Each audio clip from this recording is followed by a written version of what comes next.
I like it. I'm curious. Give me 2 seconds. That's pretty cool.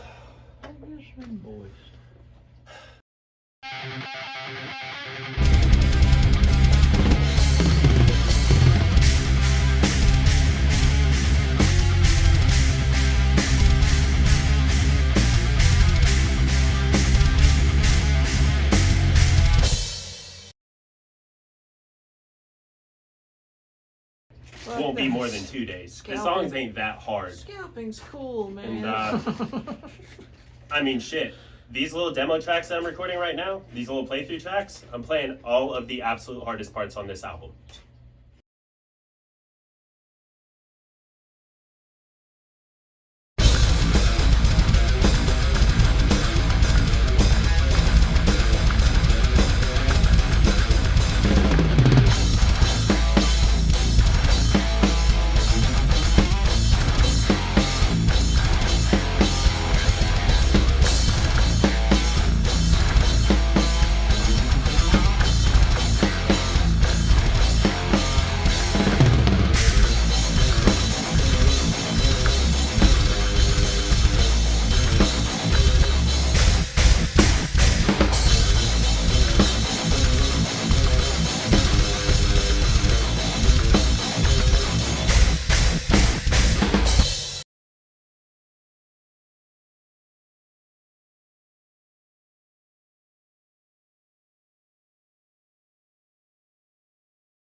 Y'all, welcome to In the Studio. Today we have current drummer of Tombstone Blue, former drummer of Desirian, former drummer of Deepest Gray, David Wilson. Man, we appreciate you coming in. Dude, I'm actually really stoked to be here. It's really cool to be on this end of the mic and to get to talk and really share what stood out to me and those little things I learned along the way. 'Cause, I've been on stages for 16 years, so I've definitely had my share of the pitfalls. And yeah, man. And I'm honored that you're here because you and I kind of have a lot of history and for sure. So I feel like it'd be a pretty good conversation. Dude, here for it. Yeah, man. So speaking of Deepest Gray, we were both drummers of that band. Mm-hmm. Very awesome band. Very awesome band. Killer. And I miss those guys. Miss playing with them. Yeah. But yeah, that was an exciting journey and a challenging journey, and I really enjoyed playing in that band a lot, and that's like a huge part of my current status, and I have nothing but appreciation for it, and who better to follow the footsteps than you. So shit, I appreciate it. Yeah. I mean, hell, man, coming after you was not an easy lineup of shoes to fill. I mean, you had some tough parts. There were fast parts. There were very complex parts. There were parts that weren't even necessarily that difficult, but the timing was everything. Mm-hmm. And it had to be right. And that was a huge learning experience for me. For one, I mean, shit, as far as my music history is concerned, you could say growing up watching you play and taking that kind of direct face-to-face influence and then having to learn your songs and actually play the stuff that came out of your head. Bro. Man, it was tough, but I learned a lot, and there is so much from Deepest Gray that I still carry with me now, whether it's just the way I think about the music or pocket player play a fill, show off a little, give it that little 5 seconds, or let the guitars do the talking. Yeah. Like there's just so much that I absorbed through Deepest Gray, very largely because of the way you wrote the songs and the way I had to think about them to play your parts. So, dude, that was awesome. That's really cool, man. I appreciate that a lot. Yeah, dude. Really a lot. But even beyond that, the newer stuff, just being in that band, having to write to that kind of material is very challenging. It was cool, and it taught me a lot about feeling and how to feel the music instead of just being that just trying to show off or whatever. Yeah. So Yeah. Really playing to the song yeah, and taking the listener on that roller coaster. It's going to feel like this, and then we're going to go here, and then I want you to feel this. yeah, And yeah, that was so important. That structure, that songwriting, really having almost an emotional influence in the music rather than it just being another song you write. right. And I feel like that band really influenced how we play today. You can kind of still hear it in some of the For stuff, both of so, us. Yeah. So, kudos to them. They were amazing. But yeah, and then you did the Syrian, and yeah, Yeah. some of the material that you played was Syrian. Mm-hmm. Which you want to tell them which tracks you played and a little bit about those? Well, of those playthrough tracks, and you'll see some clips that are attached to this episode as well.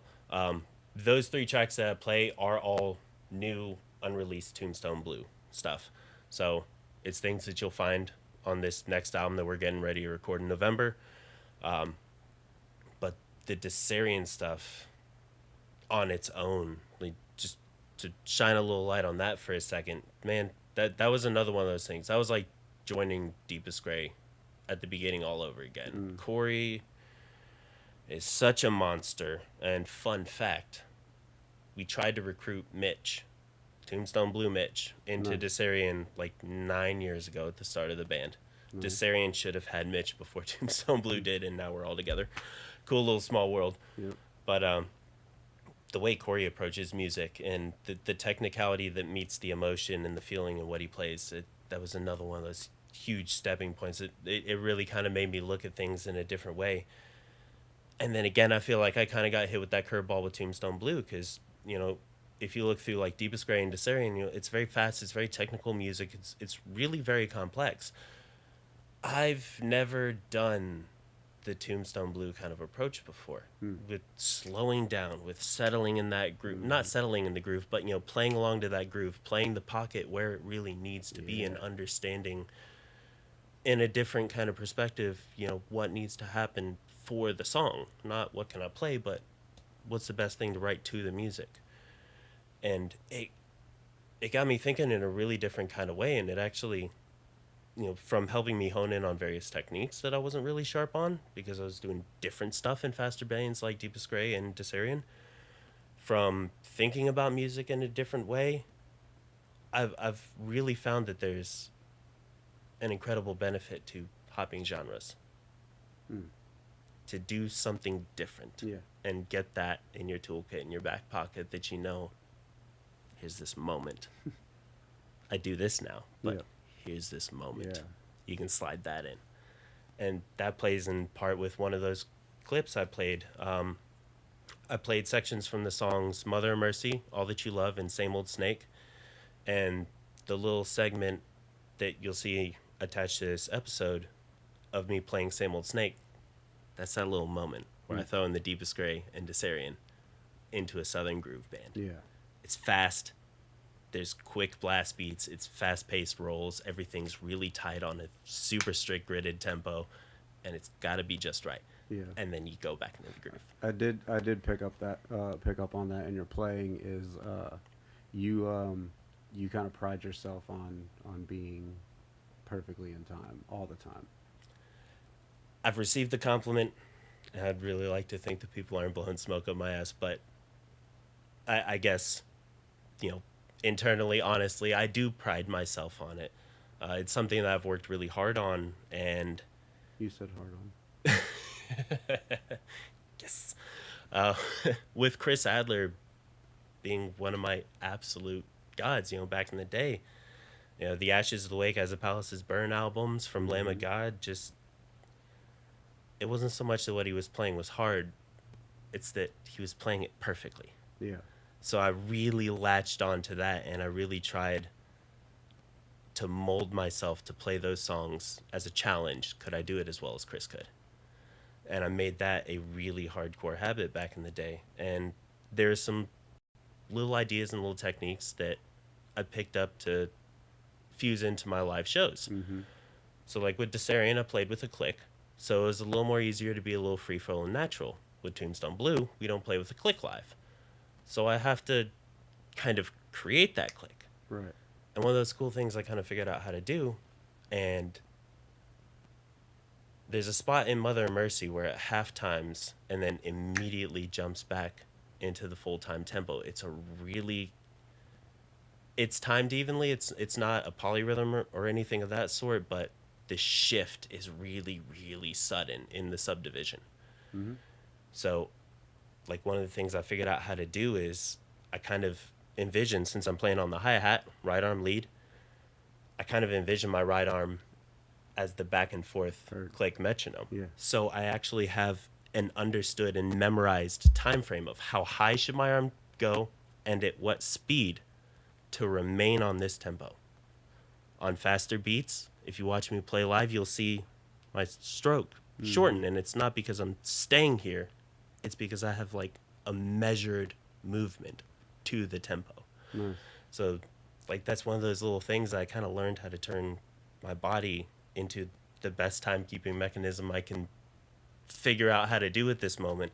And it seems to have worked really, really well. And yeah, I really enjoy that I kind of figured out that little thing. I do feel like it makes me a better player, a little more reliable or dependable player. Because I don't have to have those electronics. If I can't have a click, it's not the end of the world. The show's going to go on. Yeah, I like that approach. You know, staying in pocket, of course, is always key, and finding that movement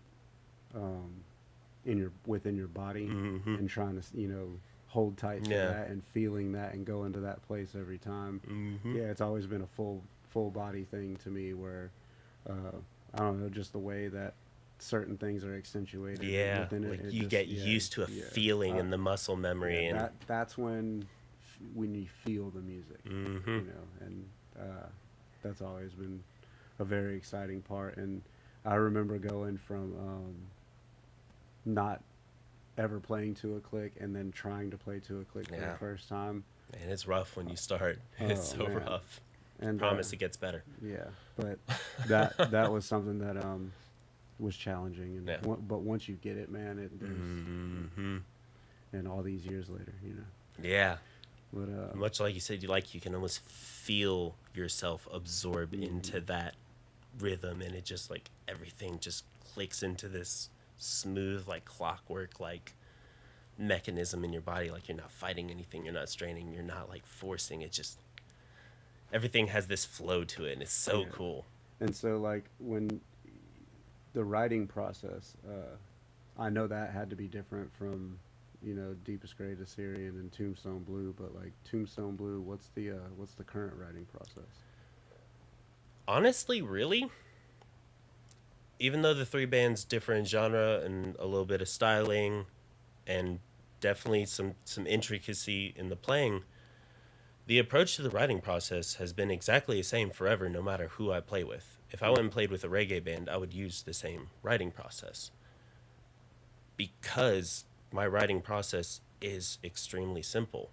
When I hear a guitar track, or if I hear a new song for the first time and I've got those first ideas going through my head of, okay, I could do this, I can make this feel like this, I'm writing to the song.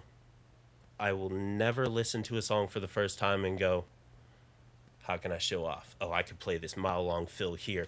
I could throw 270 BPM over this just because I want to. Like, you gotta play to the song, and when you really absorb yourself in understanding what the song needs in a particular moment, as I touched on earlier, like, if I get that moment of 5 seconds in an entire track where I can show off 5 seconds, one roll, quick blast beat, double bass part, whatever it is, cool. If it fits, cool, throw it in there, and it's that extra little spicy touch that maybe somebody will come back and listen to that song even just to hear that one moment again.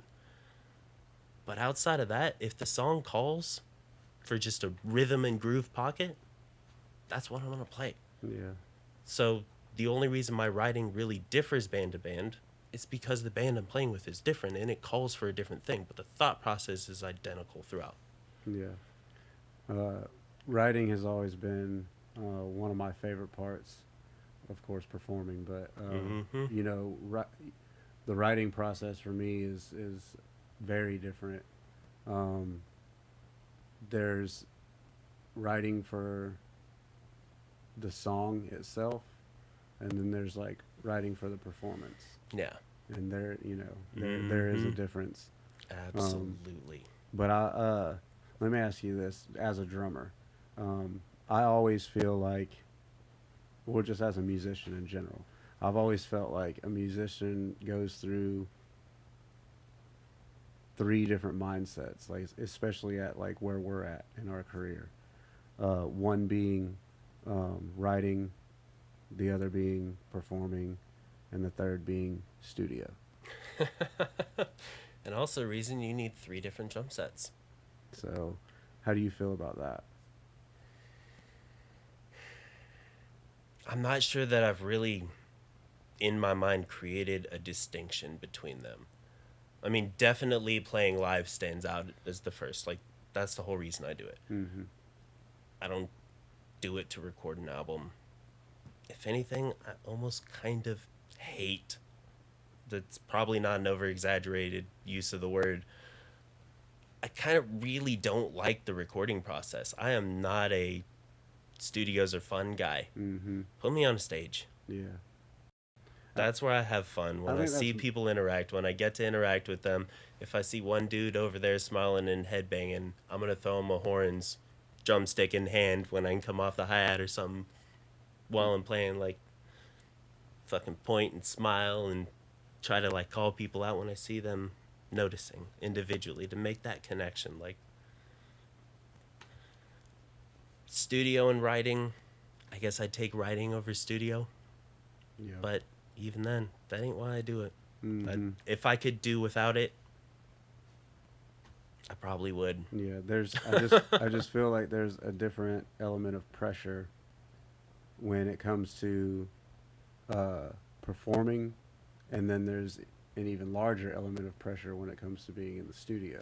I totally agree. So, The like, studio when is so much more pressure when to you're me. when you're writing, I feel like you're the most relaxed. Mhm. There's no pressure. There's Yeah. zero pressure. You get to be open and free to an extent, you know, for that piece of music, and you know, the only pressure you're under is, you know, amongst yourselves, Mm-hmm. and that's pretty laid back and chill. So, but you know, when you perform, you want to perform as perfect as possible. Yeah. But you want to play as perfect as possible. But then there's the element of performing. Yeah. There You- is a distinction there. You see what I mean? So there's, Absolutely. and then, you know, the crowd and whatever. So Mhm. there's a, you know, it's a different kind of feeling, different kind of Yeah. mindset. And then the studio, you are under the most pressure, God, especially us. I mean, think about God, it. Who yeah. goes first? There is that for sure. Everybody's waiting on you. And so I've always felt extremely under pressure being in the studio, and Yeah. and not I don't think I've ever recorded anything that I've been like, that's 100% perfect.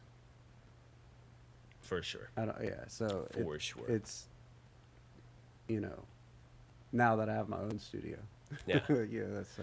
Which, I mean, is a huge benefit. Yeah. Taking that pressure off and being able to do it in some functional manner yourself at home under your own time with nobody watching, Mhm. and there's no money counter going off dollar by the hour, Mhm. and man, it You makes just it really does make it so much better. Yeah, you get better quality stuff that way. You know, Mhm. especially it being your own.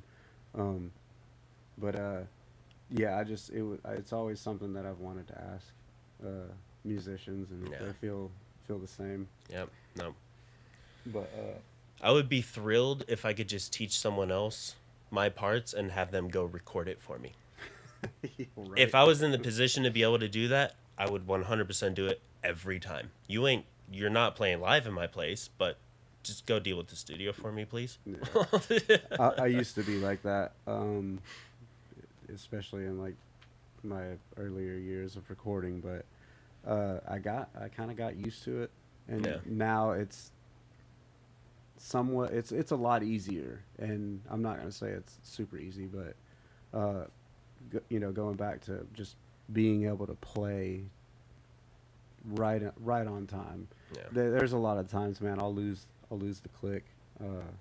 It's almost non-existent in some parts, and Mm-hmm. just following that feeling and kind of Yeah. but studio doesn't really bother me, but performing, it's always been. I had a weird experience, like when I was younger as a drummer, and it was like I kind of just started drumming, and ended up performing in front of my entire school, like no, like the third time I ever played a drum set. Wow. Yeah, and How'd you get suckered into that? my music teacher, they got a drum set, and I set it up and asked if I can play it. Dude, there wasn't even a bass pedal. So what I did, Just no, kicking it. I got a concert bass drum mallet and a bunch of rubber bands, and rubber banded it to the end of my foot. Yeah. This is my second time. Straight MacGyver. Yeah, second time ever playing the drums. So the school counselor was walking by while I was beating on this new drum set that the school just got, and she was like, "Hey, you should play at the end of the year celebration thing." And I'm like, Should I? Yeah, sure." Little did I know it was going to be in front of the whole school and faculty, Jesus. staff, parents, everything. There was a lot of people there. This is my third time ever touching a drum set, and I played Wipeout. Yeah. What? All I did is listen to that song over and over and over. Because, I mean, I That's solid, though. yeah, I played a drum set, and then the guy taught me the one beat or whatever, and I would go home and I'd pat that beat out on my legs, and I'm like, well, I want to do more. So my favorite songs, I was really into Nirvana at the time. I listened to Dave Grohl, and I'm sitting Yeah, there patting on yeah. my legs and tapping Dude, my that's awesome. 9-year-old feet. And That's a crazy solid one to start Yeah. with as an early influence. so I did that for months and months and months until the end of the year, and then I settled on Wipeout because I just liked it. It was a lot of drums, and so I learned boom, boom, boom. Yeah, it was pretty cool. But so that was my introduction into drumming, was playing in front of a bunch of people. That's nuts. So yeah, I just wanted to recreate that feeling as many times as possible.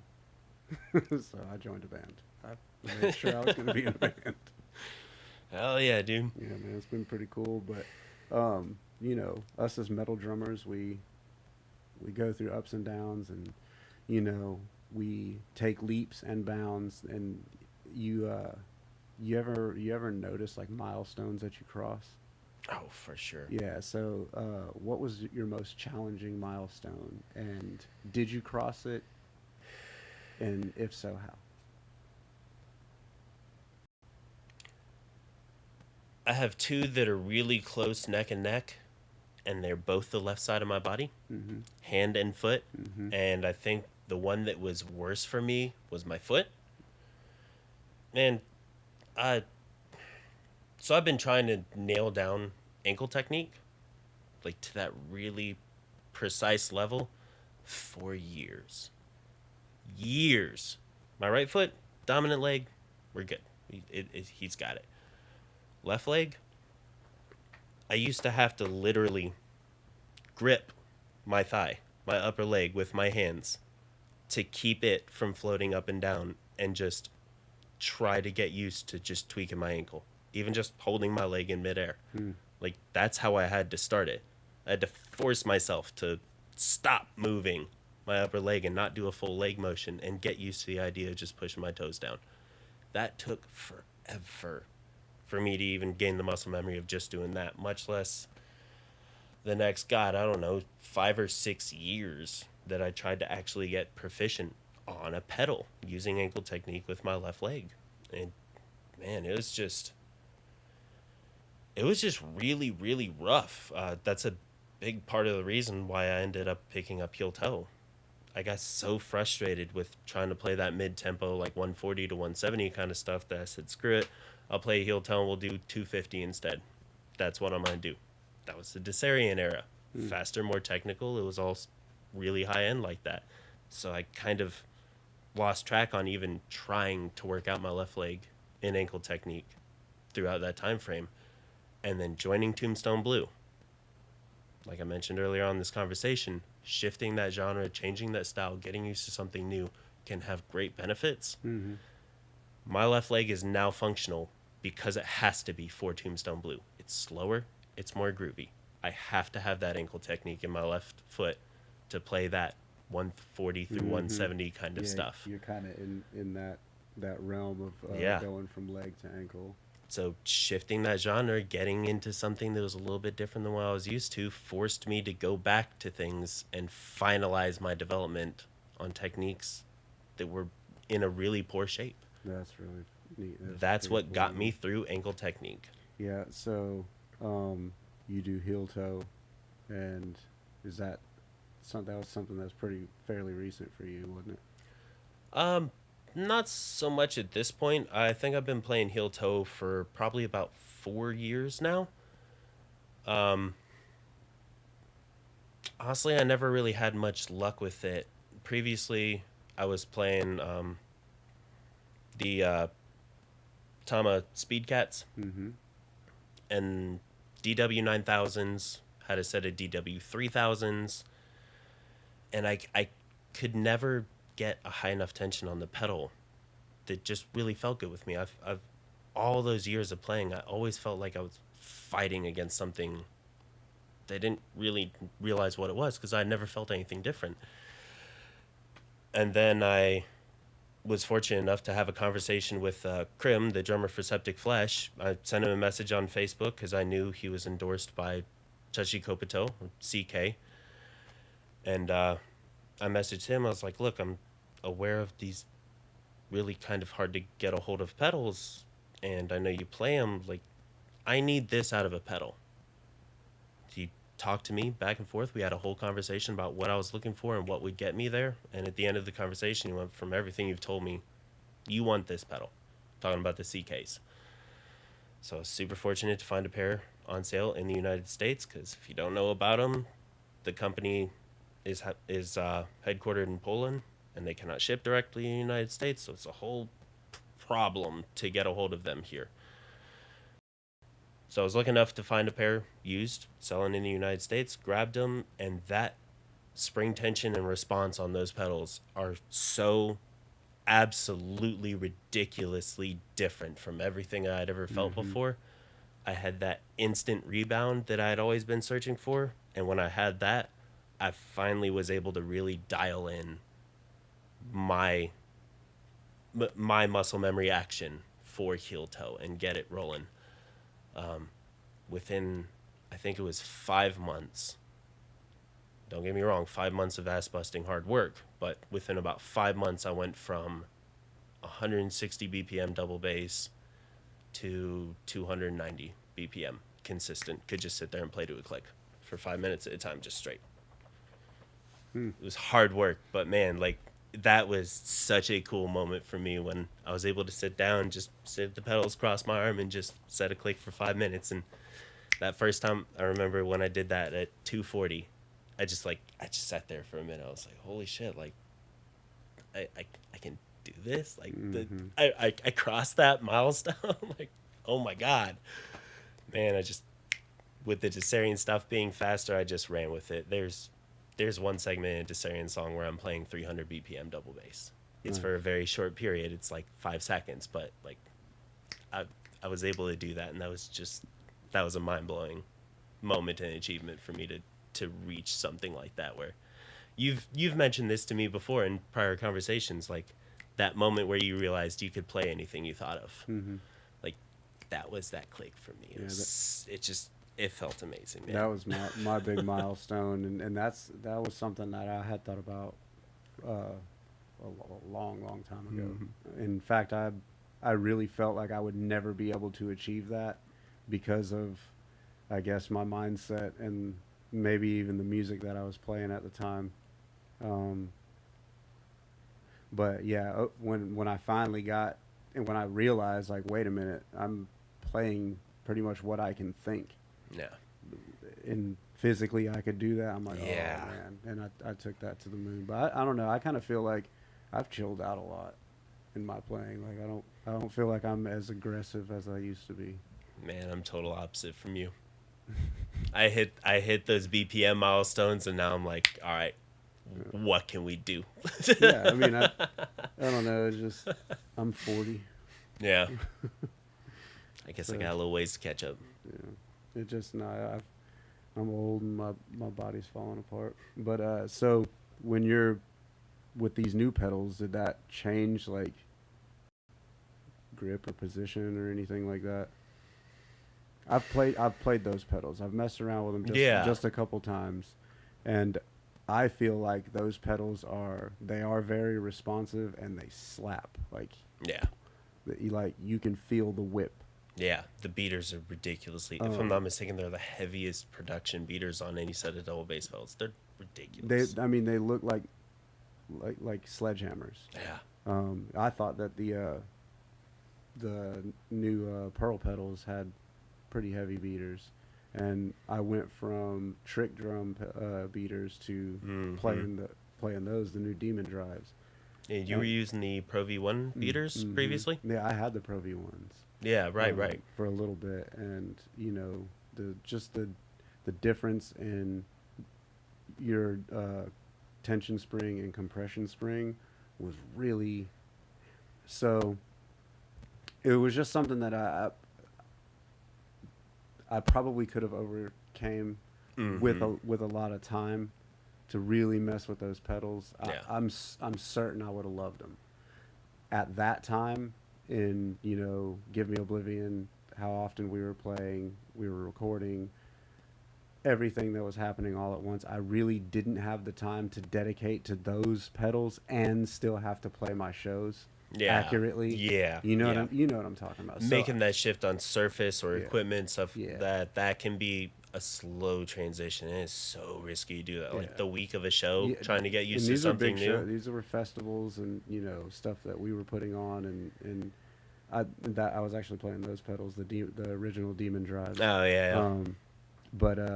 So I sold those pedals and ended up buying the new Demon drives, and I gotta give it to them. Those things are bad. Even being used to the CKs, those XRs are bad. And they feel really good. They're the most the Axis longboard pedals are amazing pedals too. That was my first direct drive pedal. I remember those back in the day.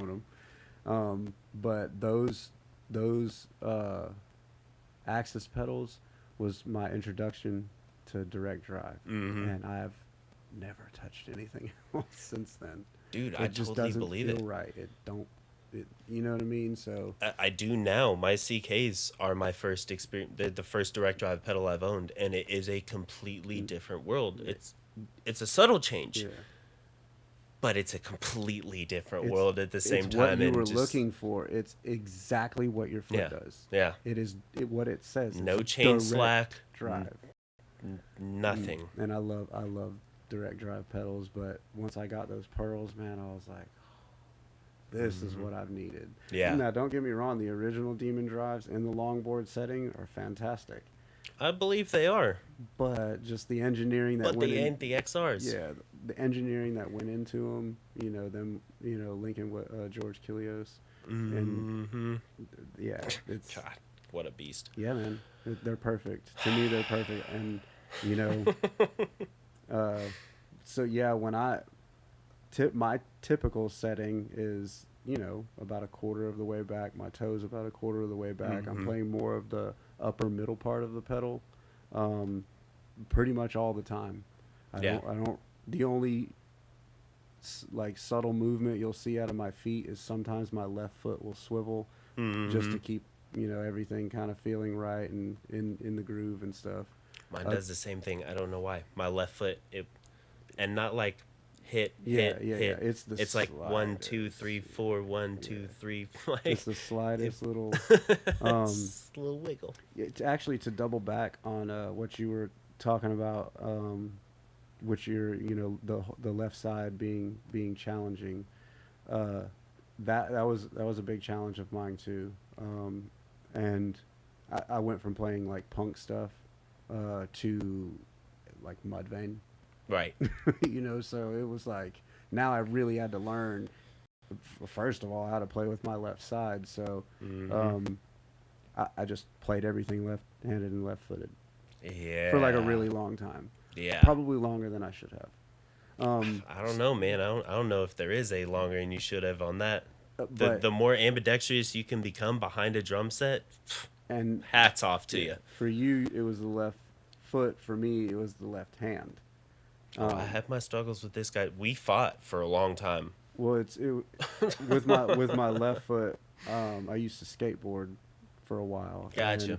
And, I joined Headlong Rush, and Headlong Rush was actually it was one way in. It was even before that, and we were being looked at by like a record company and stuff. And so, I would get injured a lot skateboarding, so I decided not to skateboard. But one of the injuries was I would roll my ankle quite a bit, and I believe I broke my ankle at one point and just never got anything done to it, and it just healed naturally. Oddly enough, I don't have any problems with my left foot. It's so accurate. It's so right on every time. I don't have to think about it. I don't Well, put you're any also effort. just simply a monster of a player who is extremely well practiced. Emphasis on extremely well practiced. And so yeah, my right foot is more of a challenge than my left foot. Always has been. Yeah. And I think it's directly because I broke my left ankle when I was young. So that was That's pretty, wild. So yeah, yeah, I was just curious. Hadn't played the your CKs. I wanted to, kind of figure out how much of a change that's been for you. Yeah, the being used to chain drive my entire playing career up until I got those CKs, hitting that direct drive with that high of a spring tension, it is massive difference, and I love it. It's exactly what I wanted. Yeah. I want that pedal board to rise exactly as my foot does. I don't want to ever leave contact with the pedal board. I don't want to. Occasionally I do. I've seen some playback videos from live shows, but I don't ever want to. Yeah, I'm the same And- way. I usually once I sit down, my feet never leave the pedals, Yep. except for hi-hat Yep. chicks and whatever. Much like you were talking about, I got my foot placement about maybe 3/4 way up, kind of high medium, and there's a section on the pedal board there where the brand name is etched into the metal. And there's a little cubby between the letters that I fit my toe into, and I know as long as my toe's sitting right at the bottom of those letters, that's exactly where I want it. And then I play with driving shoes, Goodyear driving shoes for the grip. Yep. Because the less I have to think about is my foot sliding, get it back, where do I need it to be, am I in the right position, I need to play this technique, is my toe where I would need it to be, I've got a little quick double coming up, I got to slide. Like, the less I have to think about that, the more accurately I can play and the more on time I can be. So those driving shoes, I can put that thing on the pedal board and it stays exactly where I put it the entire song. The ball of my feet will be in the exact same position on the pedal board, and I love that. That's cool that you play in driving shoes. I used to exclusively play in driving shoes. The Puma Ducatis and Speed the Cats Speed back in the day. Yeah, oh yeah, nothing but because they have tire tread on the bottom. Yeah, And it's awesome. But I've always wanted to ask you some of your influences, specifically with your style of playing. Man, in a lot of ways, In Flames is on the top of that list. I mean, just straight away, they are my favorite band of all time. I have so much love for In Flames, but one of the big reasons why I love them so much is because the band as a whole, from the synths to the guitars to the drums, and even you can include the vocals. A lot of bands you would have to exclude the vocals from the melody mix and kind of really focus on the instruments. But Anders is such a proficient vocalist and such a creative songwriter that everybody plays to the song in such a perfect way that nothing overrides any one thing or another, and it just sounds so whole. And I love that. I love their approach and the mentality they take towards songwriting, of knowing when to get heavy, knowing when to make it just big and gorgeous and epic, and playing a single kick behind a crush and heavy riff. Like, why didn't you play double bass? Because it mattered, because it felt right. Like, that's been a really big part in like what I was explaining earlier, and my whole approach to songwriting is finding what the song needs, not what I want to play. Mm-hmm. That's been a big influence in it. Chris Adler, Lamb of God, just those straightforward, just heavy, like pocket play, but still somehow really aggressive feeling metal beats. I've also never really been much of a fills guy, and Chris Adler probably has a lot to do with that because he's a very straightforward beat by beat player. There's not a lot of fills in Lamb of God's entire discography until Art came in. And that's kind of the habit I took on, I suppose. And then, man, like, you can't count out Jory Jordison. Oh yeah. Oh yeah. No, that's when I started wanting to be faster. Mm-hmm. I wanted to be accurate with Lamb of God, and then I dived into attempting to learn a few Slipknot songs, and that's when I said, yeah, I want to be faster. That's so cool. Yeah, Chris Adler, big time influence on most metal drummers, I would say. Yeah, it's an easy one. Yeah, man. I've always enjoyed your playing, especially, you know, after you took over in Deepest Gray. I've just always liked your double bass patterns and your just the way you flow through the songs, and you're really creative and everything. And I appreciate that. When we first put this together, I was like, I gotta get David in here. You're like my number one pick, and I really wanted to have this conversation with you. I really enjoyed the conversation with you. Thank you, man. And we're gonna get you in on the podcast here pretty soon, so look out for that. That's gonna be pretty awesome. It's always a joy, man, every time, and you'll probably see a lot more of him included on these episodes. We're gonna kind of try to piggyback off of each other and put something else together. Ideas are still being tossed around and stuff, but like I said, man, it's always a joy to have you and to kick it with you and just jam with you and stuff. So, Dude, I appreciate it. It's always fun. I love it. yeah, man, we appreciate it. See you guys.